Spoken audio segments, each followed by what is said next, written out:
Hello friends नमस्कार जय Jagannath welcome to back my channel Rajma express को आपण स्वागत करुछि। तो केमते अछन समस्त आशा करछि भलो थे मुई भलो अछि। तो पुणी गोटे नुआ ब्लॉग को आपण स्वागत करुछि। तो ब्लॉग टी कोन आपण थंबनेल हि जानि परथिबे। तो तथे हम आपण मानन कहि दोछि। तो प्रेगनेंसी रो 8 मासरु माने 8 मासरे कोन सब देखा जाए तो से विषय में आपण सहित डिस्कशन करबे। मोर केस रे कोन हेतिरा मु सेटा आपण सहित डिस्कशन करबे। ता आपण केस रे कोन कोन हबो ता आगु आपण जानबे निहाती दरकार ए विषय। तो वीडियो को फास्ट टू लास्ट पर्यंत ही देखिले आपण जानि परबे। तो से पर्यंत जमा भी स्किप करबेनी फास्ट टू लास्ट पर्यंत देखिबे। तो किछि भी डाउट हेले मते कमेंट बॉक्स रे कमेंट करबे।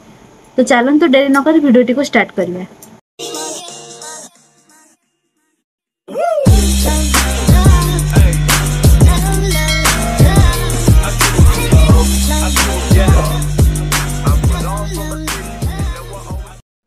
तो वीडियो को अभी स्टार्ट करुच्ची। प्रेगनेंसी रो 29 सप्ताह रु 32 सप्ताह को 8 मास कह जाए। तो यह को माने प्रेगनेंसी रो माने कोन कहले लास्ट मोमेंट कहले भी माने कोन कहलो किछि खराब होबनी। कारण माने कोन कहलो पूरा डिलीवरी समय भी कहले किछि खराब नहीं। ता मध्य रे केबे भी डिलीवरी हे जाई पारे।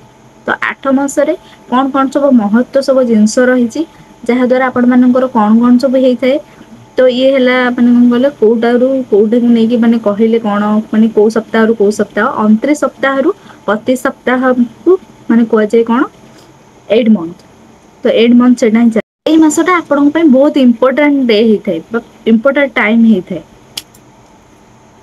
जो माने कोन कहले फास्ट प्रेगनेंसी हेते से माने बहुत चिंता करनते आगो को डिलीवरी केमती कोन हबो माने प्रेगनेंसी टाइम केमती कोन हबो सब बेले माने मोले डिप्रेशन रे रुहंते सब बेले माने आगो कथा सब भाबंती।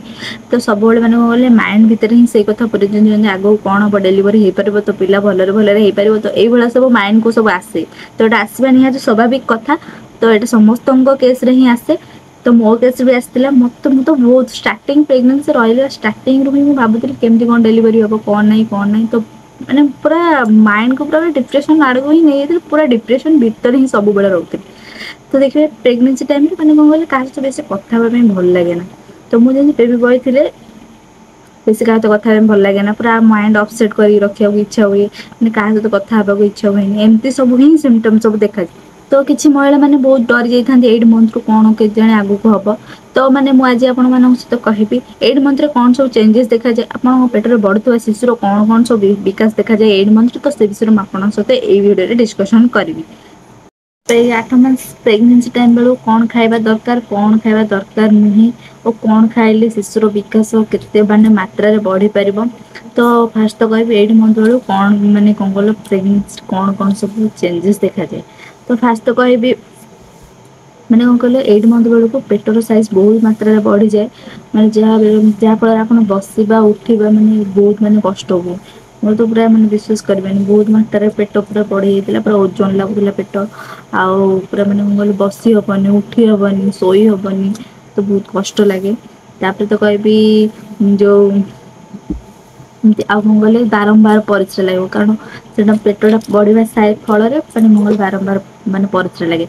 आ मंगले बेबी माने बहुत बढ़ी जाए तो माने ता साइज ता लंबा हो जाए केजी हो जाए बेबी रो केजी हो जाए माने कोन कहले 3 केजी।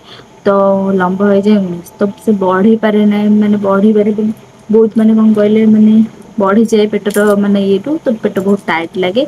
तो मैंने कौन ता फल कि आपको बारंबार परिश्रा लगे। अब बेबी जेहेतु बढ़ी जाए तो देखिए मैंने मुविंग करेनी तो जना पड़े कारण आग अपेक्षा। तो किंतु आपन को जहाँ जानवा दरकार कि बेबी माने हल्का हल्का मुविंग करुच्ची कि नहीं 10 ରୁ 15 थर मुविंग करुच्ची कि नहीं। तो आप नोटिस करा दरकार किसी टाइम बाहर करके नोटिस करेंगे। तो ये है 8 मंथ रे कौन कौन सब चेंजेस देखा जाए आपण माने निहाती माने कोन कहले आ कोन कहले आज माने प्रोटीन जिनस सब खाइबे जहाँ पड़ा कि नॉर्मल डिलीवरी टाइम रे माने कोन कहले किसी असुविधा न हो।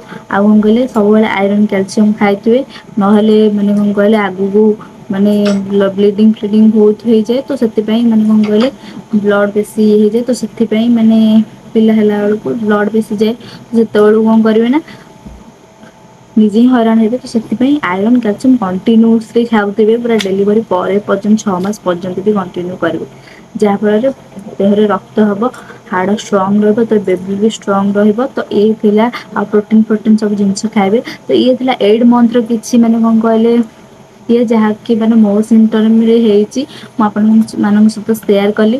ତ ଭିଡ଼ିଓଟି ଭଲ ଲାଗିଲେ ଲାଇକ୍ କମେଣ୍ଟ ସେୟାର ସବସ୍କ୍ରାଇବ୍ କରିବା ପାଇଁ ଜମାରେ ଭୁଲିବନି। ତ ରହୁଛି ନମସ୍କାର, ଜୟ ଜଗନ୍ନାଥ। ପୁଣି ଗୋଟେ ନୂଆ ବ୍ଲଗରେ ଦେଖାହବ।